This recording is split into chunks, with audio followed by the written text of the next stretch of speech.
السلام علیکم خواتین و حضرات۔ آج مرزا غالب کی جس غزل پر اس محفل میں بات ہوگی اس کا پہلا شعر ہے: دیکھنا قسمت کے اپنے آپ پہ رشک آ جائے ہے، میں اسے دیکھوں بھلا کب مجھ سے دیکھا جائے ہے۔ رشک کا مطلب ہوتا ہے فخر۔ تو کہہ وہ یہ رہے ہیں اور عجیب و غریب پہلو انہوں نے پیش کیا ہے کہ بدقسمتی یہ ملاحظہ ہو کہ مجھے خود اپنے آپ پر رشک آنے لگا ہے، یعنی محبوب کی زیارت کرنا چاہتا ہوں مگر رشک یہ موقع ہی نہیں دیتا کہ اسے دیکھوں۔ ایک اور جگہ پر کسی نے فرمایا تھا کہ اس شعر کا مطلب کرتے ہوئے کہ انتہائی رشک یہ ہے کہ کہتے ہیں کہ اپنے آپ کو بھی محروم رکھنا چاہتا ہوں۔ جیسے کوئی آدمی بہت کنجوس ہو اور اس کی کنجوسی کا اثر اس کے اپنے اوپر بھی پڑتا ہو، اور پڑتا ہے کہ کنجوس جو ہے وہ بعض اوقات چاہتا ہے کہ میں اپنے اوپر پیسہ خرچ کروں لیکن نہیں کرتا، اور اپنے آپ کو بھی اس سے محروم رکھتا ہے۔ دوسرا شعر ہے کہ ہاتھ دھو دل سے یہی گرمی گر اندیشے میں ہے، آب گینا تندیے صہبا سے پگھلا جائے ہے۔ یہاں جو آب گینا کا لفظ استعمال ہوا ہے وہ شیشے کی اس سراہی کے لیے استعمال ہوا ہے یا اس جام کے لیے استعمال ہوا ہے کہ جس میں شراب پیتے ہیں۔ تندی کہتے ہیں تیز ہونے کو، اور صہبا کہتے ہیں شراب کو۔ وہ کہتے ہیں کہ اگر فکر اور اندیشے کی گرمی کا یہی حال ہے تو دل سے ہاتھ دھو بیٹھنے کے علاوہ اور کوئی چارہ نہیں ہے، کیونکہ شراب اتنی تیز اور تند ہے جو شیشے کو پگھلائے دے رہی ہے۔ فکر اور اندیشے کی گرمی کو شراب تند یا تیز سے اور دل کو آبگینے سے تشبیہ دی ہے۔ مطلب یہ ہے کہ دل کا آئینہ پگھل پگھل کر ختم ہو جائے گا۔ شعر دیکھیے کہ غیر کو یارب وہ کیوں کر منع گستاخی کرے، گر حیا بھی اس کو آتی ہے تو شرما جائے ہے۔ اس میں کوئی خاص مشکل لفظ نہیں ہے۔ حیا تو آپ جانتے ہیں یہ بھی شرمانے ہی کو کہتے ہیں، یا کسی ایسی بات کو کہتے ہیں کہ جو آدمی کرتے ہوئے اس کو اچھا نہ لگتا ہو۔ اب یہ شعر جو ہے یہ ایک طرح سے ایک معاملے کا شعر ہے جو طالب اور مطلوب کے درمیان اکثر گزرتا ہے، اور اس میں شاعرانہ نزاکت اگر آپ دیکھیں تو دوسرے مصرعے میں ہے۔ ظاہر ہے کہ حیا آنی اور شرمانا دراصل ایک ہی چیز ہے، پھر اس کے کیا معنی کہ حیا بھی آتی ہے تو شرما جاتا ہے۔ بات یہ ہے کہ اس مقام پر حیا آنے کا متعلق اور ہے اور شرما جانے کا متعلق اور ہے۔ گر حیا آتی ہے اس کو، یعنی غیر کی گستاخی پر اور غیر کی جو خواہش ہے جو پوری نہیں کی جا سکتی اس پہ شرما جاتا ہے، یعنی غیر سے یا اس کے ساتھ تکرار کرنے سے حیا آتی ہے۔ شعر کا مطلب یہ ہے کہ صرف اتنا عرض کر دینا ضروری ہے کہ حیادار شخص خود زیادہ سے زیادہ تکلیف اٹھا لیتے ہیں، جو اس کی یعنی کوئی ایسی بات نہیں کہتے جو کسی کی دل آزاری کا باعث ہو۔ یقیناً غیر کی گستاخی دیکھ کر محبوب کو حیا آتی ہے، وہ غیر کو منع بھی کرنا چاہتا ہے، لیکن بس انتہائی دلداری میں جو حیاداری کا ایک قدرتی تقاضا ہے منع نہیں کر سکتا، اور یہی بات مرزا نے شعر کے پہلے مصرعے میں واضح کی ہے۔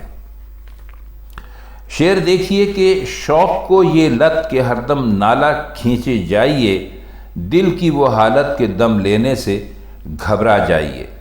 یاد رکھیے شوق کا جو ہے لفظ جہاں استعمال ہوتا ہے اس کے معنی ہیں عشق، اور لت کہتے ہیں کسی بری عادت کو۔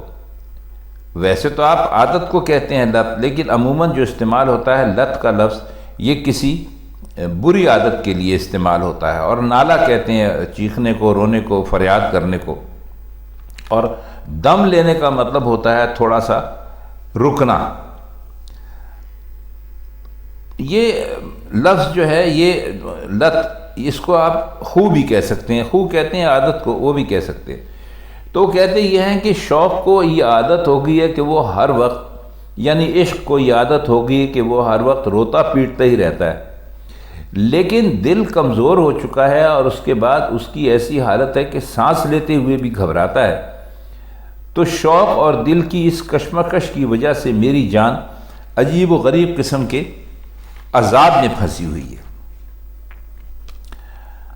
شعر ہے کہ دور چشم بد تیری بزم طرف سے واہ واہ، نغمہ ہو جاتا ہے وہاں گر نالا میرا جائے ہے۔ آپ جانتے ہیں چشم بد کسے کہتے ہیں؟ بری نظر، اور بزم طرب کہتے ہیں خوشی کی محفل کو۔ تو وہ کہہ یہ رہے ہیں کہ تو نے جو عیش اور نشاط کی محفل آراستہ کر رکھی ہے، خدا اسے بری نظر سے بچائے۔ پھر کہتے ہیں واہ واہ سبحان اللہ، کہتے ہیں کہ وہ تیری تو بزم کی حالت یہ ہے کہ میں روتا بھی ہوں، نالا بھی کرتا ہوں، تو وہاں پہنچتے پہنچتے وہ نغمہ بن جاتا ہے، خوشی کا گیت بن جاتا ہے۔ یعنی تیری محفل کی جو فضا ہے اس میں ایسا اثر ہے، ایسی تاثیر ہے جو نالے کو بھی نغمہ بنا دیتی ہے۔ بہت تعریف کی ہے اپنے محبوب کی محفل کی غالب نے، اور شاید ان کے محبوب کی محفلیں ایسی ہی ہوتی ہوں گی۔ شعر دیکھیے کہ گرچہ ہے طرز تغافل پردہ دارے راز عشق، پر ہم ایسے کھوئے جاتے ہیں کہ وہ پا جائے ہے۔ طرز تغافل کا مطلب ہوتا ہے غفلت کا انداز، اور پردہ دار کہتے ہیں کسی بات کو چھپانے کو۔ کھوئے جانے کا مطلب آپ جانتے ہیں گم ہو جانا، اور پائے جانے کا مطلب کوئی چیز مل جانا۔ تو اس کا مطلب یہ ہے کہ اگرچہ ہم نے ایسا انداز اختیار کر رکھا ہے کہ عشق کا بھید محبوب پر کھلنے نہ پائے، اور ہمارے لیے اس کے پائے جانے میں اور ہمارے لیے اس کے قریب جانے میں روک ٹوک کی نوبت نہ آئے، لیکن جب ہم اسے دیکھتے ہیں تو اس طرح کھوئے جاتے ہیں، اور اس طرح ایک طرح کا ہمارے اوپر عالم طاری ہو جاتا ہے کہ ہمارا محبوب عشق کا راز ایک حد تک پا جاتا ہے۔ یعنی اسے معلوم ہو جاتا ہے کہ یہ شخص جو مجھے دیکھ رہا ہے اور یہ ایک دم کھو گیا ہے، تو اس کی کوئی نہ کوئی وجہ ضرور ہے۔ شعر ہے کہ اس کی بزم آرائیاں سن کر دل رنجوریاں، مثل نقش مدعائے غیر بیٹھا جائے ہے۔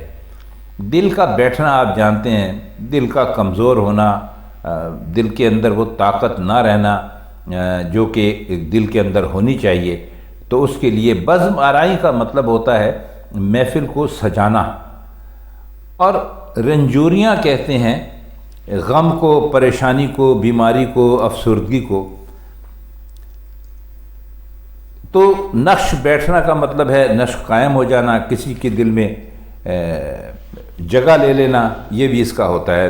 دل بیٹھنا بھی آپ کو بتایا تھا اور نقش بیٹھنا بھی بتا دیا۔ تو مطلب یہ ہے کہ محبوب کے ہاں جو عیش اور نشاط کی محفلیں آراستہ ہو رہی ہیں، تو میں ان کا ذکر سنتا ہوں تو بیمار اور پریشان دل پر اس قدر کمزوری اور غشی طاری ہونے لگتی ہے کہ غیر کے مطلب اور مقصود کا نقش قائم ہوتا جاتا ہے، اور وہ محبوب کے دل میں گھر کرتا چلا جا رہا ہے۔ بیٹھنے کا تعلق عاشق کے دل سے ہے اور رقیب کے مدعا سے یا مطلب سے۔ ایک سے مراد انتہائی ذوف ہے اور دوسرے سے مراد پوری کامیابی اور پوری کارنامی۔ شعر ہے کہ ہو کہ عاشق وہ پری رخ اور نازک ہو گیا، رنگ کھلتا جائے ہے جتنا کہ اڑتا جائے ہے۔ پری رخ جس کا چہرہ پریوں کی طرح ہو، مطلب یہ ہے کہ بہت خوبصورت ہو۔ کہتے ہیں کہ میرا پری جیسے چہرے والا محبوب کسی پر عاشق ہو گیا، اور عشق کا نتیجہ یہی ہو سکتا ہے کہ اس کا رنگ اڑنے لگے، چنانچہ اس وجہ سے وہ اور بھی نازک بن گیا ہے۔ ظاہر ہے کہ جتنا رنگ اڑے گا اتنا ہی کھلے گا، اور ہر فرد پر یہ بات واضح ہے کہ کسی چیز پر کوئی رنگ ہو، وہ جتنا اڑتا جاتا ہے چیز اتنی ہی سفید ہوتی چلی جاتی ہے۔ مجھ سے مثل دودھ بھاگے ہے اسد، پاس مجھ کو آتش بجاں کس سے ٹھہرا جائے ہے۔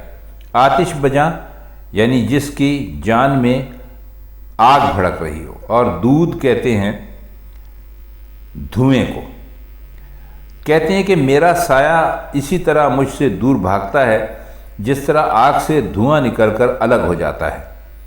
سچ ہے میرے دل اور جان میں آگ بھڑک رہی ہے اور میں سر سے پیر تک آتش ہوں۔ بھلا میرے پاس ٹھہرنے کی تاب کسے ہو سکتی ہے جیسے بھڑکتی ہوئی آگ کے پاس دھواں بھی نہیں ٹھہرتا۔ تو خواتین و حضرات، یہ تھی مرزا غالب کی آج کی غزل اور اس کے مشکل الفاظ کے معنی اور شعروں کا مطلب۔ تو آج کے پروگرام میں بس اتنا ہی۔ اب آپ سے انشاءاللہ مرزا غالب کی کسی اور غزل کے ساتھ کسی اور محفل میں ملاقات ہوگی۔ تب تک کے لیے ہم آپ سے اجازت چاہتے ہیں۔ خدا حافظ۔